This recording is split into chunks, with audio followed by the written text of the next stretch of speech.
Notre-Dame de Paris, incendie ou attentat? C'est la question. Vous aussi, vous pourrez participer. Mais après que nous avons bien écouté, entendu l'architecte, l'architecte de Notre-Dame, M. Benjamin Mouton, maintenant je vous invite à écouter un élu national, un élu de Neuilly, un homme politique français, Philippe Carsanti. Philippe Carsanti, il était sur Fox News, on l'avait coupé, même pas, on ne savait pas qu'est-ce qu'il voulait dire. Dès qu'il a parlé d'attentat ou incendie, sa parole a été coupée. Après, d'autres animateurs français connus, il va l'inviter sur son antenne et il va lui laisser la parole pour s'exprimer. Et il va s'exprimer. Et moi, je vous invite de l'écouter. Et après, bien sûr, toujours, vous avez la parole. Vous aussi, vous pouvez vous exprimer et nous mettre au courant de ce que vous pensez à ce sujet. C'est Philippe Carsanti, bonjour. Bonjour. Merci d'être avec nous. Vous êtes élu de Neuilly-sur-Seine et si vous faites beaucoup parler, c'est parce que vous avez accordé une interview à la chaîne américaine Fox News, une interview dans laquelle vous semblez, en tout cas, remettre en cause la thèse accidentelle de l'incendie. On va en parler ensemble dans un instant. Vous avez même été coupé d'antenne par Fox News. On va regarder ce qui s'est passé. Vous allez vous expliquer après. Merci d'être en direct pour le faire. D'abord, on regarde. Écoutez, c'est le résumé qui était fait hier soir par nos confrères de Quotidien. Felipe, what have you seen and what do you know? Everybody is really under shock now in France. Of course, you will hear the story about the politically correct, political correctness, which will tell you that it's probably an accident. Sir, we're not going to speculate here of the cause of something which we don't know. Donc Philippe Carsanti, sans aucune preuve, sous-entend que l'incendie de Notre-Dame est criminel et que les politiques vont cacher l'information. Voici la réaction du journaliste de la Fox. I'm just telling you something, but we need to be ready. No, sir, we're not doing that here. Not now. Okay. Not on my watch. Okay. Felipe Carsanti, it's very good of you to be here. Qu'est-ce que vous vouliez dire exactement? Alors d'abord ça a été coupé. J'ai tout simplement voulu rappeler le contexte. Vous savez, quand vous êtes interviewé sur une chaîne de télévision américaine, vous imaginez quelqu'un aux États-Unis qui allume sa télévision et qui voit Paris arriver. Il voit Notre-Dame en flammes. J'ai simplement voulu rappeler le contexte, c'est-à-dire plusieurs choses. Un, que on est actuellement en France, on a subi une vague d'actes antichrétiens. J'ai apporté la couverture de Causeur, le magazine Causeur, qui dit « Explosion des actes antichrétiens, ces victimes dont on ne parle pas ». Voilà, donc j'ai rappelé ça. J'ai rappelé aussi que on avait eu la semaine précédente la basilique Saint-Denis qui avait été profanée, vandalisée, et que le mois précédent, nous avions eu aussi l'église Saint-Sulpice qui avait été en flammes. J'ai rappelé ça. Quel est le rapport avec l'incendie? Je vais vous expliquer le rapport. Je dis simplement le contexte pour l'Américain qui débarque et qui regarde la télévision française. Ça, c'est la première chose. Ensuite, je dis simplement que je suis rentré chez moi, que j'ai regardé la télévision, et j'ai vu le narratif des médias qui était « c'est accidentel, c'est accidentel, c'est accidentel ».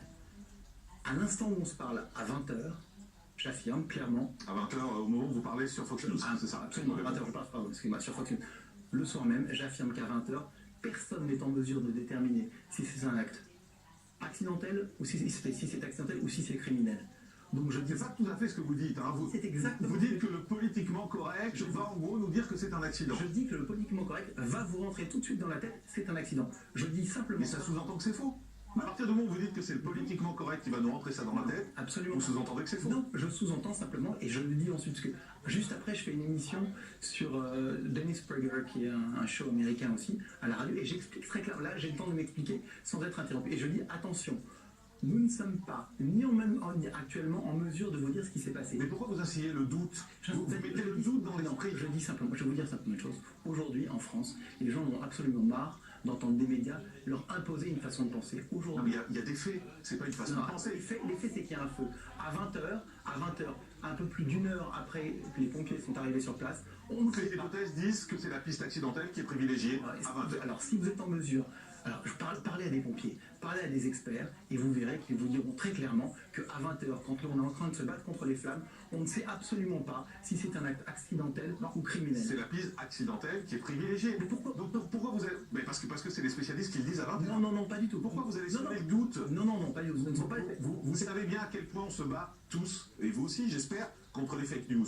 Vous savez bien à quel point aujourd'hui, lancer des petites phrases comme ça, c'est dangereux. Parce que vous sous-entendez, moi ce que j'entends, et on a regardé l'extrait ensemble, ce que j'entends dans votre propos, c'est on va vous cacher la vérité, le politiquement correct va vous dire que c'est un accident, or c'est autre chose. Et le présentateur le comprend comme ça, puisqu'il vous coupe. Non, attends, il vous sort d'antenne. De qui on parle de Shepard Smith, Oui. c'est vraiment le pire de Fox News. Ah oui, mais la preuve, Non, même lui vous coupe. Mais non, pas du tout, parce que Excusez-moi. même aux États-Unis, il est totalement discrédité. Donc c'est quelqu'un, moi j'ai assisté à ses émissions, c'est quelqu'un qui parle. Ah, il est discrédité, mais vous allez lui répondre.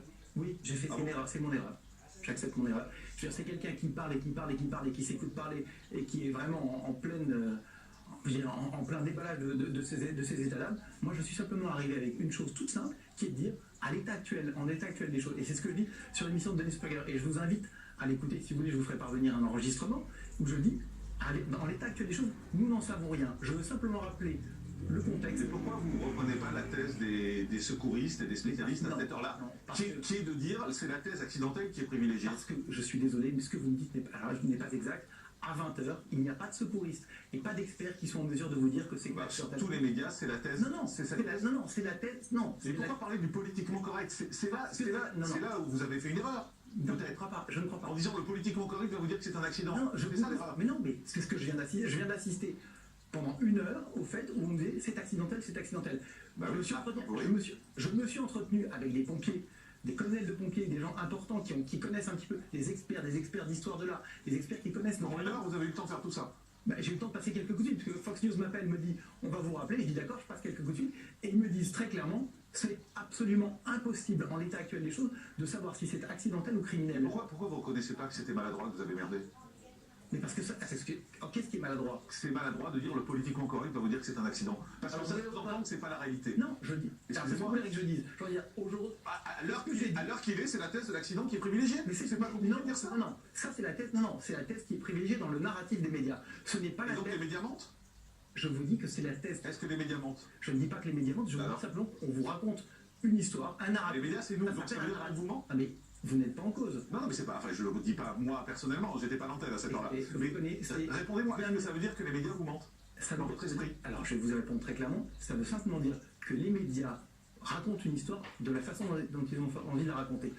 À l'instant présent, et j'insiste là-dessus, à 20h, personne n'est en mesure de dire si c'est criminel. Donc les médias mentent?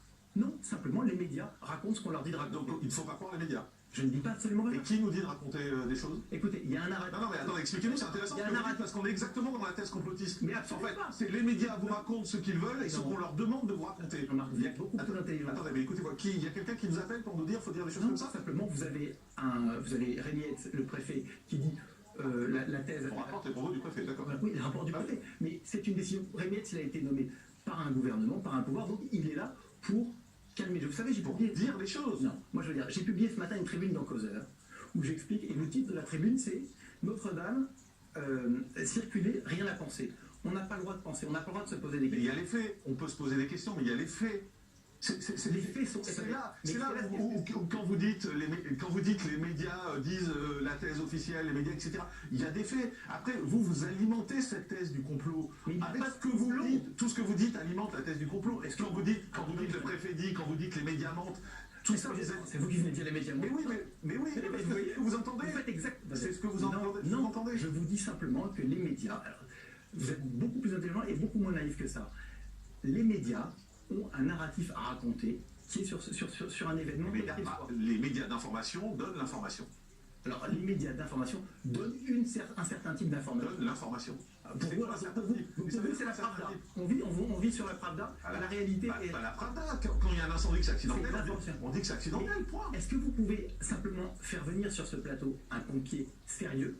Est-ce que vous pouvez faire venir quelqu'un qui connaît bien l'histoire de l'art et qui connaît bien Notre-Dame et qui vous expliquera que en l'état actuel des choses, on est absolument incapable à 20h de savoir si c'est accidentel ou criminel. J'entends d'un côté les médias qui disent c'est accidentel, c'est accidentel. Donc Les médias disent la thèse privilégiée est accidentelle, ce qui n'est pas tout à fait pareil. C'est que la thèse privilégiée, à 20h, les médias disent la thèse privilégiée est Eh accidentelle. bien, moi, je dis en face, attendez-vous à ça. Simplement, je vous rappelle le contexte de ce qui vient de se passer en France. Donc ça veut dire que vous n'y croyez pas.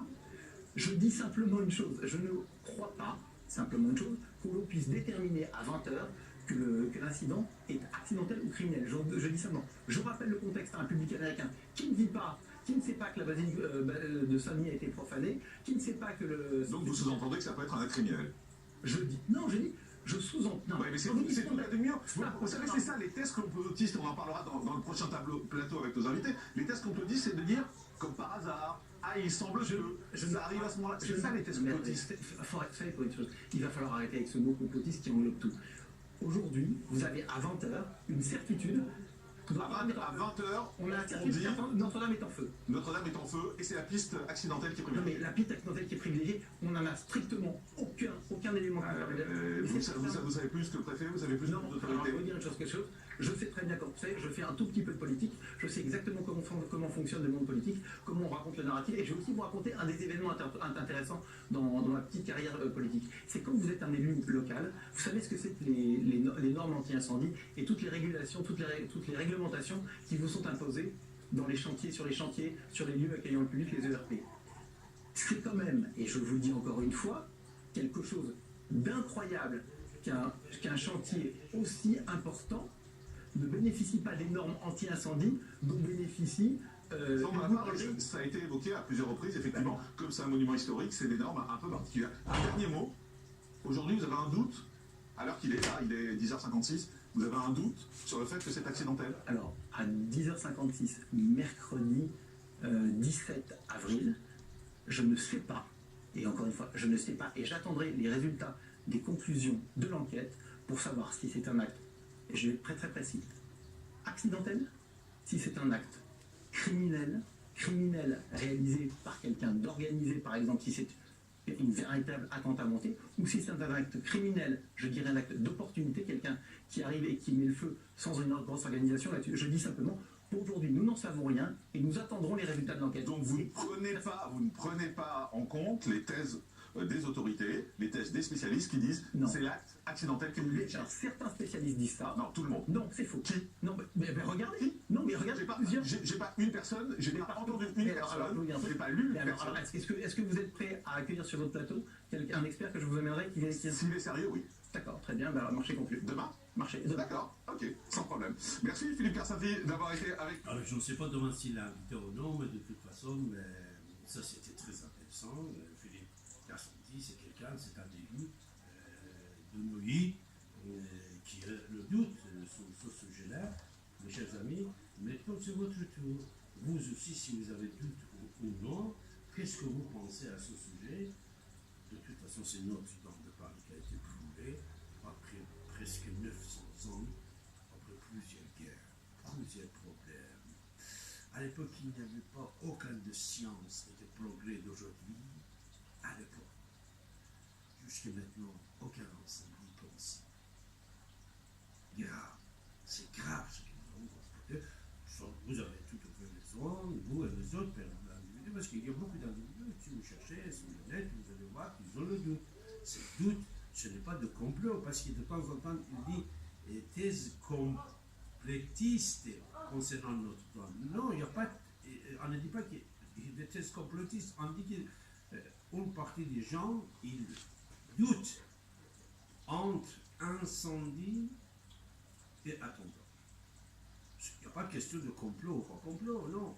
Il dit incendie ou attentat, il y a une grande partie, une petite partie, ou quelques personnalités, même peut-être des gens qui n'ont pas peur, ils disent, mais les gens qui ont peur de quelque chose, ils ne disent pas. Maintenant, c'est votre tour. 08 92 23 95. David Abassid avec vous, nous sommes lundi, mes chers amis, comme tous les lundis, de 23h, je suis là avec vous jusqu'au 9 du matin. Après, même au 9 du matin, l'émission de la radio, ça continue. Vous pouvez rester à l'écoute de la radio, même 24 sur 24, même tout à l'heure. Mais si vous avez des propos différents, pour, contre, variables, et sur d'autres choses aussi, si vous voulez parler, sur d'autres choses. là pour vous accueillir, mes chers amis, sur 95 FM, radio, ici et maintenant. 08 92 23 95.